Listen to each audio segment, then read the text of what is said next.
people that don't know who you are and the reason that we're speaking today, tell them who you are, what you do, and your contributions to hip hop. My name is Niles. I am a hip hop artist. I am a CEO of a company, and I teach a curriculum called Hip Hop History and the Arts. And I've been rapping ever since I was 16 years old for a very long time. And it's always been a deep passion. But the thing about art is it multiplies into other things, you know? So I've always had endeavors to own a company, and I've always been big into education. So yeah, that's what I do. Be a cliche question because you already said that you've been doing since you were 16 years old. So you say you fell in love with it at that time? Definitely fell in love with it. Well, I fell in love with music just as a child. You know, I remember when I was young, hearing Atlantic Star, you know. Right, I remember that. You know, remember that song For Always? Yes. So just hearing R&B, hearing soul in the 80s when I was growing up, and then hearing hip hop and just connecting not just with the melodies, the harmonies, or the rhythms, or the groove, but what they were talking about too, you know? Right. And my older brother was on the scene when we were real young. He was like 13 years old doing like commercials for shoe companies in the city. I'm from Lansing. And that was like when Criss Cross was out. So he was like Lansing's Criss Cross, you know? Back in the day. So, yeah, so just really just enthralling myself, you know, into the music and immersing myself. That's created Niles. Okay, all right.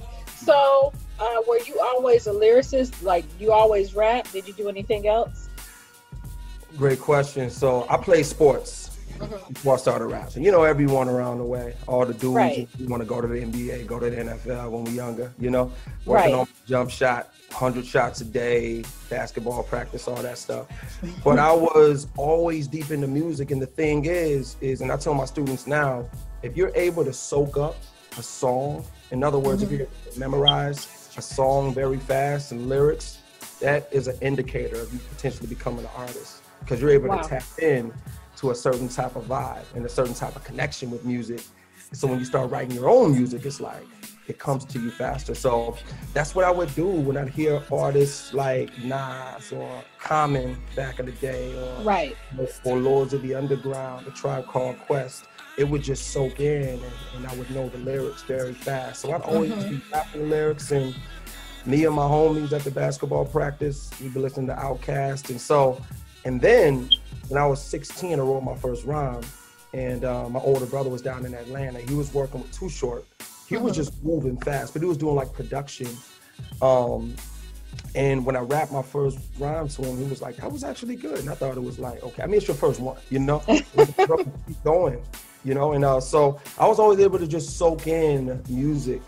And when I took it seriously, I was like, I'm pretty okay at this. But it really comes down to what other people think. That was always my mind state. So in the high school hallways, we'd be battling, and just more and more people started to rock with it. So I went with it. Yeah, well, like I said, it come down to what people say. Because somebody could say they dope, and people like, nah, he was cool. On Facebook likes, and people just liking stuff for no reason, like but yeah, it was a lot of love in the city for real. Coming up in Lansing, like everybody was just like, yo, keep doing your thing, you know, we support you, you're gonna do it. So yeah. Okay, so you're a student and a teacher, basically. So why is that important to be both? Well, I graduated from Michigan State University. You know, moved out to New York City and was able to do some things that I always dreamed of doing. But I always felt that education was the main thing. So I started my curriculum, Hip Hop History and the Arts, in 2013, and it just took a life of its own. And the youth is so important to society. Like when we were younger, you know, they were always telling us, you're the future, you got potential, you're gonna do things. And I remember each and every person that would always tell me that when I was young. And that's all I needed to hear. You know, even if it was somebody who I didn't know, they just saw something in me, that alone sprouted a lot of inspiration. So I keep that in mind. And education to me is so important, you know, because I come from, you know, some humble beginnings, and being in school, keeping my grades up, and the opportunities I got just from that showed me that if I stay on this track of education, you know, my mom won't have to pay for me to go to college because we didn't have enough for it, you know? And that's what ended up happening. So that's what I always tell the youth of today. Okay, so definitely had your few slices of humble pie. Yeah. So, and speaking of humility, what's one of the most humbling experiences that you've that you had as an artist that kept you focused and determined to push you where you are now? One of the most humbling experiences as an artist that I've had. Well, I was on a major label when I lived in New York City. I won a talent search, the Hot 97 through, with the record label that was called Koch Records. I got interviewed on Hot 97 by Miss Jones and DJ Envy, who's a part of the Breakfast Club now. Was able to perform in Summer Jam, which is the biggest hip hop R&B festival in the world at Giant Stadium. So I was able to do all these great things, but on the flip side, and I was like in my early 20s. So when I moved to New York, it just out of nowhere, everything was like live and direct, you know? And it was a blessing, but on the flip side, I wasn't taking care of home. Because right when I got a taste of it, I was like, I wasn't using my degree. You know, I'm fresh out of college, but I'm, you know, and on one side it's a risk, but on the other side, you know, you have to take care of home. You have to still have that job. You know, you have to still be independent, because with the music, it wasn't paying. I opened up for some pretty notable icons. But on the flip side, you're going back to your apartment where you owe rent. You know, right. So that humbled me, and it all came to a head. And so I ended up moving here and starting all over. So that was like the best slice of humble pie I've ever had. Because from then to right now, it's like I'm gonna learn from everything that happened, and I'm gonna build my own thing. Because the only way I can really do this is if it's, you know, within my own scope, you know, and my way. You know, because my way may not fit the way of another avenue, you know? And if I'm gonna do it my way, then I have to be on point on all aspects. And if I call myself guiding others and leading others, then I have to be a good example. But that testimony is golden, and I can use it for anyone who needs advice. Right. You know? So I use that for my students, you know, so. And what's your advice for other artists that's just kind of like doing what you've done? Well, number one, take care of home, you know, because if money ain't coming in, then that'll affect everything else. You know, make sure that you have a job, make sure that your rent is paid first, the lights is on, the cabinets and the refrigerator is full, like all those things matter, because that's what's going to fuel when you step out on the scene, you know? And plus whatever you make is going to help you pay for what you're trying to do with your dream. And a lot of times what we mess up at is we get like a little taste of success, and it's like, especially when we're younger. I was in my early 20s and on a major label at like 24, you know? So, but yeah, it's like, take your time. That's always going to be there, you know? So make sure that home is taken care of. Make sure that your character is right. Make sure that you're respectful of people, and just stay very, very patient. Because that type of industry is very fast paced, you know? And everybody remembers everything. So even if you take your losses, you know, still learn from that, you know, don't get over emotional, and just learn the business side of it as well. The better you are at your business, that even goes far beyond your talent, you know, and everybody has a shot. Everybody has a shot. It just comes down to what you do with the gifts and talents that you were given. So. That's right. That's right. And you mentioned one thing. I mean, you didn't really go into detail about the people that you opened for, but I'd like to go into detail because this is a pretty phenomenal lineup. Like, how dope do you got to be to open for legends like Rakim, Slick Rick, Yasiin Bey? Am I pronouncing that right? I always have issues with that. Yeah, Yasiin Bey. Yep, you said it right. Raekwon, you got Electronica, Slum Village, and Camp Live. I mean, that right there was just like, wow. Because those are all artists who I grew up listening to, looking up to. So to be able to open up for them, that was a blessing, you know. And I said, when I get back into doing music as an artist, I have to continue from where I left off at, you know, because it was on a pretty high level when I was out in New York. So I was like, when I continue from an artist standpoint, I have to really, really be on that. So yeah, I go to different events, you know, and rub shoulders with whoever the promoters were. But by that time I had my production company, the Avant Garde, intact too, you know? So I'd be contacted in the sense of, can you help like produce this concert along with either host the concert or along with performing the concert. So the concert with Rakim, that was the first concert that the Avant Garde produced and presented with the Amsterdam Bar and Hall with a major artist. So before that, all local artists and some exclusives, but that was like the first like boom, like Big Bang Theory. After that, it was just everything started orbiting. So that one I produced and had a couple artists open up for, chose the DJ and hosted. And then like Slick Rick, Raekwon, Mosdef, those were happening when I started working on my album. So yeah, it was absolutely amazing. I was able to build with those artists. I was able to keep a connection with those artists. And it was just something that really, really gave a good buzz for my album To Remain when it came out. Right. Like, you gotta be kind of fierce though. Like, wow, for them to even trust you, trust your creativity.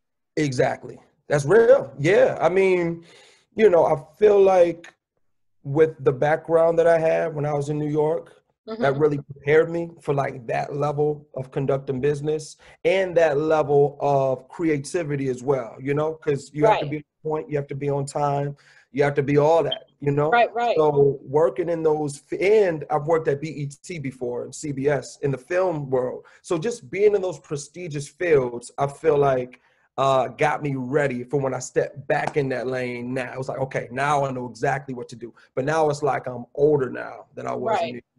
I'm more cultivated, I'm more evolved business-wise, and I have my own business. So now it's like, boom, boom, like you're ready. And so, yeah, after one show, then the word would go around about just what I do and the level of it, and it would just keep coming back to me. And the thing that was great about it is I was able to choose other artists too, to be a part of it as well. Because along with it being about me, it's about bringing everybody with me and up together. So yeah. Right. So, and when you said that, you said you moved from New York to where? Where are you now? I moved to Minneapolis, Minnesota. Okay. And that's where I'm at now. Okay. And you had to start over there. So, and you know, and then speaking of that, your humble beginnings and your now, tell me about your newest project and what you have out now. So what I have out now is a single, just came out. It's called Reassure My Soul. It is off of my album To Remain. The video came out a couple of days ago.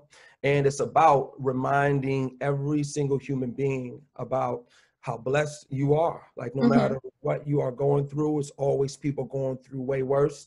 And even the little that you have, if you don't pay attention to that and you're complaining, that could be taken away from you. But if you pay attention to it, then you can cultivate it, multiply it, and become what you've always envisioned. So yeah, shout outs to Express Social who filmed it and edited it. I directed it, and Dizzle Vision produced it, and DVP was featured on the chorus. So okay, so why do you think it was best received now during the pandemic? You know what? I made that song like 2.5 years ago when I was creating the album. But the thing that I always tell my students is always make music that comes from the heart, that's genuine to you, and that's about real situations, and it'll be timeless, you know? So this was the perfect moment to release that record because of everything going on now. And my thing is, don't let the hell around you affect the paradise within you, you know? Facts. Like you have what's going on out there, but then you have what's going on in here within your eternal, what's going on in your mind and your soul. And if you have your own philosophy on life, then you let that drive you and not let nothing or nobody else tell you what life is supposed to be for you, you know? So that type of optimism, the creative vision was funneled and filtered through that optimism within me, you know? And my grandma always said, as long as you count your blessings, you'll always feel rich. Right. You know? Because you'll have too many to even to count. So that's what that song is about. And the video has a plot where it is a rich man who has a house and a poor man who's homeless, they have a face-off. You know, the rich man with the house is complaining, and he's mad, rightfully so, because he's changing channels in the beginning, and it talks about the George Floyd situation.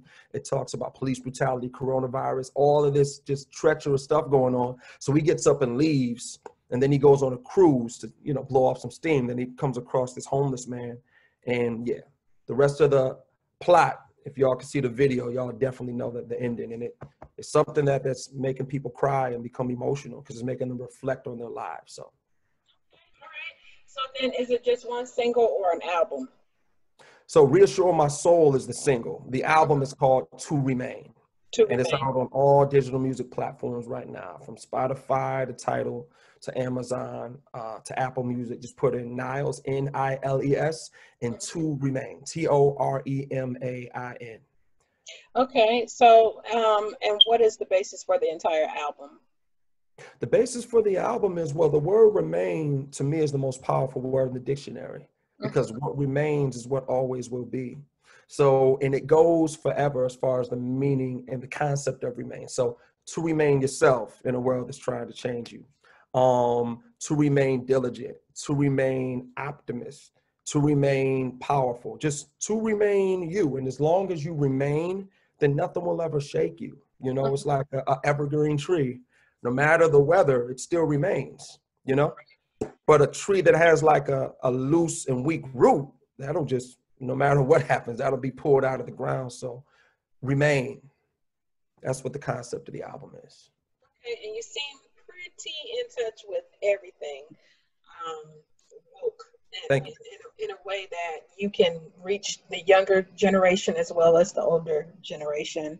So with that in mind, or with knowing that, please tell me what your thoughts are. And this is not about the music, but just about generational wealth.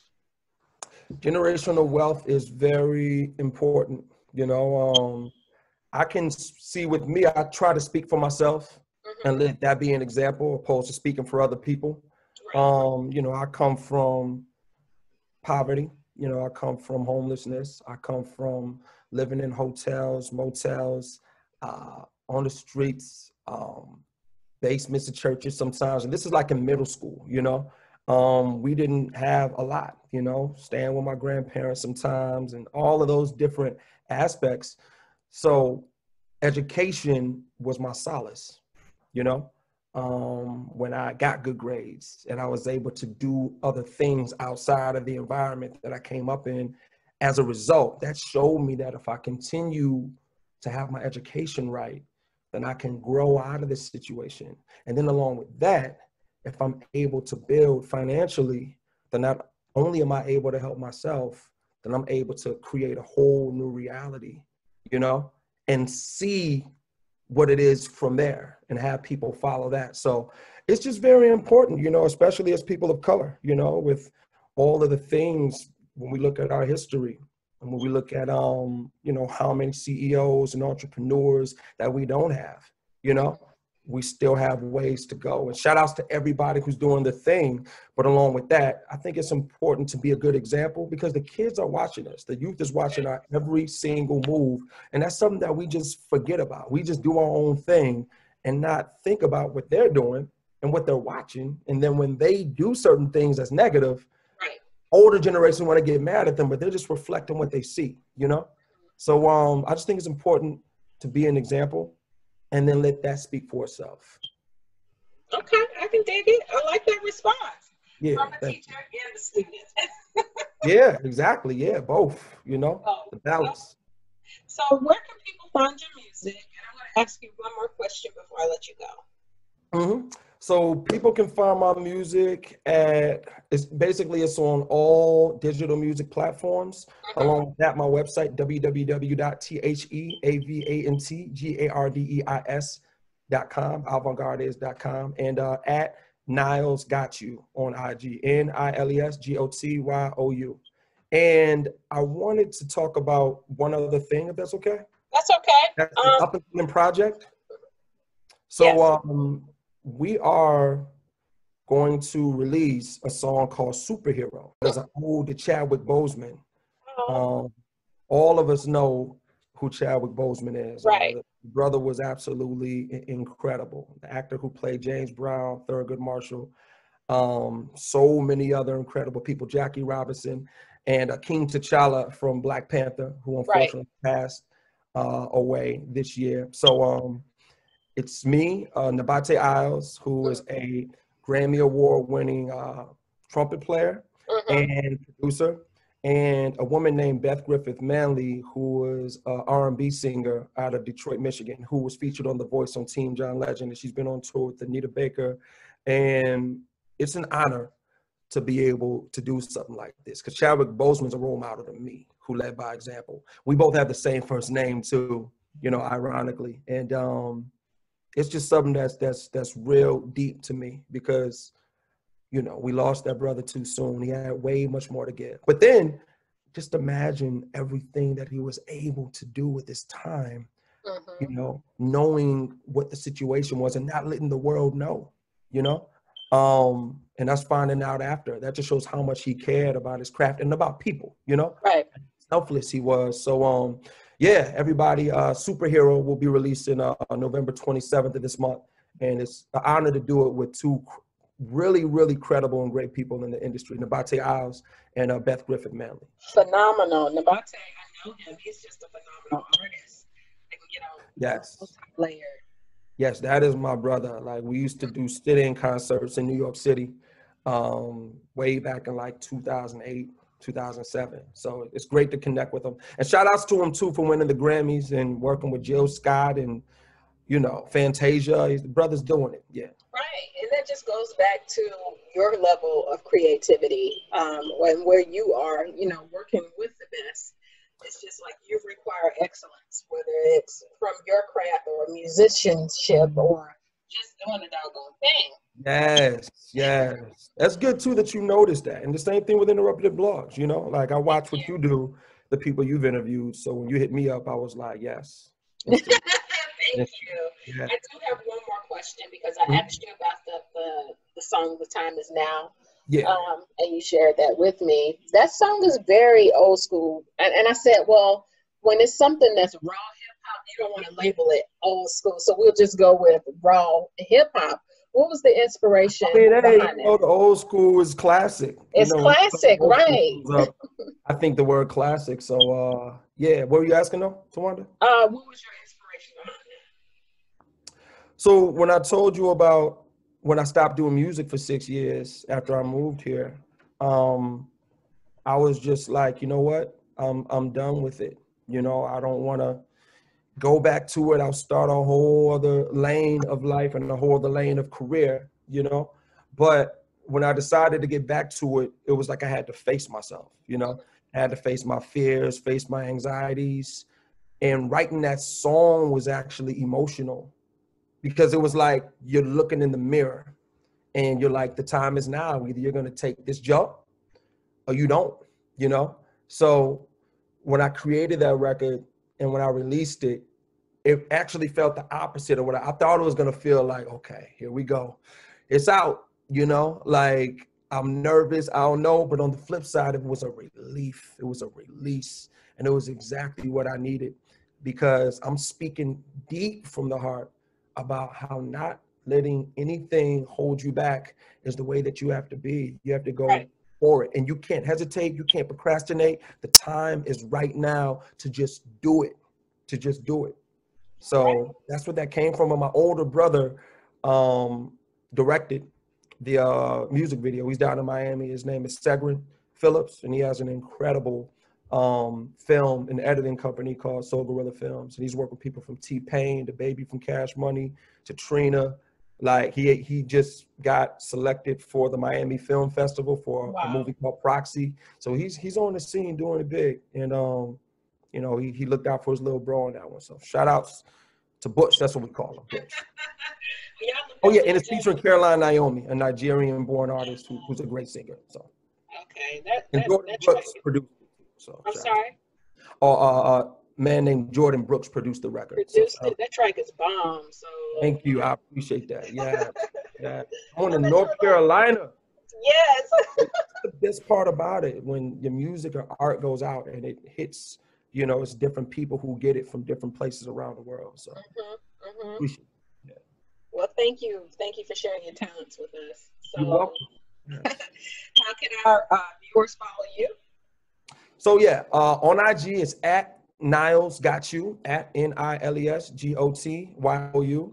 The website is www.theavantgardeis.com. That's www.theavantgardeis.com. And yeah, those two lanes, you can find all the other social medias through those. So. Okay, cool beans. So we got it. Thank you so much for being patient with moi. Giving me grace for Lord. Wanda, thank you for reaching out to do this. I think anytime, you know, someone, you know, wants to interview you, it's just like, wow, that's dope. So I appreciate it. Dude, I went through and watched your video, so it was a no-brainer. I'm like, nah, I gotta get him because he's pretty ill, and that is very hard. I'm not saying this generation of rappers is bad. They're not. They're in their lane. But seeing someone who's in this generation that's still doing and writing and creating and delivering a message, because not everybody has that creative content, and you do. It was an honor to reach out to you to pick your brain. Thank you so much.